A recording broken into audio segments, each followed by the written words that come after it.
I had a question. Gentleman asked me on my F-150, can I put a set of 35s on it? Yes, you can. But here's what you got to do. Some people do it, and I'm not advocating for it. And some people don't do it. Some people pull the front bumper off and pull the crash support little side pieces from the frame out. There's two long bolts that go through the frame horn with the two little crash supports front and rear. Some people cut them. Do they do very much in a crash instance? I don't know. They may do more than you think, but who knows? I've seen guys just chop them right off because they don't want to pull the front bumper, the front grille, and everything else. I've seen guys heat them up and beat the hell out of them and leave them on there, and then repaint them, which not a bad idea, not a terrible idea. In some instances, taking that crush zone and making it tighter may make an accident turn out a different way than what you would expect.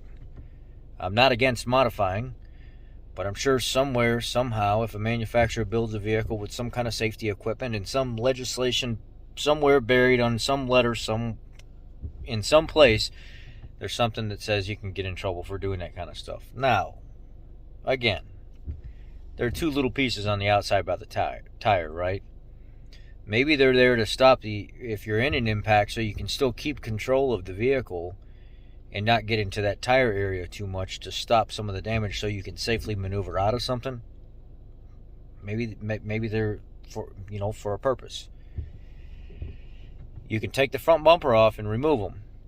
And you can take the bolts out of the rear one in the back of the tire to put 35s on. There's also some other things that you're going to have to do. Let's go up to one of these F-150s right here and I'll demonstrate what I'm talking about and point out some key areas that you may have to do if you're going to put 35s on your F-150 with no lift kit.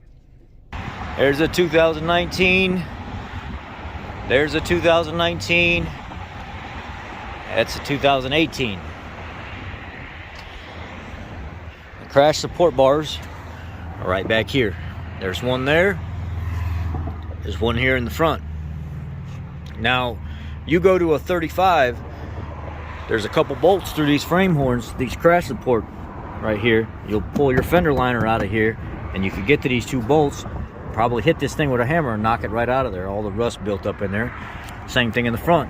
You have to pull the front bumper and stuff off of here to get this out of here, at least take it loose, so you can get to the top of those bolts and slide it out this way, because the side of this bumper is going to stop you from pulling it out all the way. Some areas that are going to be of concern to you are this corner right here with a set of like Toyo 35s will rub the front of the tire in turns as the truck starts to dip down when you're turning. So you'll probably rub in this area if you don't have one of these hard liners like this. If you have a soft liner, you'll rub and you'll have to put a zip tie around the back of it and tie it back to the bracket support and kind of pull yourself about a 3/4 inch, 1 inch gap. And it's not going to dress up as nice as this, but it is going to pull it out of the way so it doesn't rub. Back in this area here, some of the plastic liners as well, and the fabric liners. Guys have to cut a box shape out right here in this corner, because this edge of the tire, when you're turning left and this tire is going to pitch in, it cuts right into that area right there with that, especially that material liner instead of this plastic stuff. Some of the plastic ones do it too. But then I've seen other guys say, you know what, I don't need those anyway, and they lop them off right there, and they lop them off right there and put their 35s on. They don't put any lift kit on the truck at all, and that's how they do 35s on these trucks with no lift kit. Now, by some miracle, some way, you put a 35 on your truck and it fits, that's all fine and dandy. But when you're looking at these big old fat knobby tires and stuff like they run on the Raptors and things like that, they ain't just going to fit in there real nice and easy like that. This is a little bit less of a, well, yeah, it is. This is the type of tire I'm typically talking about right here. You notice how on this 14, there's no crash support there. There's no crash support in the front, because if there was, with no lift kit, this tire would be rubbing right there. Let's see here. Here's another Platinum F-150. Got the crash support bar right there in the front.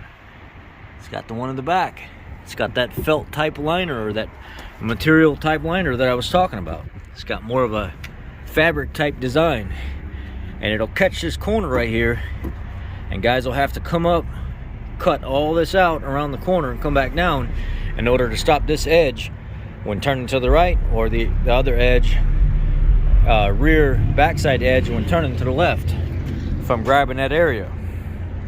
The right way to do it would be to pull those horns out of there. But if you're driving a vehicle on the road with those horns out of there, whether they're lopped off or they're pulled off, who's to say one's right versus the other? At least the ones that are cut back are still there to offer some kind of support, versus the guys that actually pull them out of there and claim they're saving something when they're really not. Maybe some money in their own pocket. But if they were ever to get taken to for an accident and there was a modification to the vehicle that could have possibly prevented some kind of outcome, no matter if you lop them off or you take them off, you're still in the same square. That's it. At the end of the day, my message is do what you got to do. Because if they ain't on the truck when you get into an accident, you're screwed either way. And if you're modifying them, you might have a little bit extra support in that area that's actually jetting out of it to offer some kind of minute protection in the grand scheme of things. But I ain't one to cast stones. Y'all be blessed. Ideally, you would want a truck set up like this.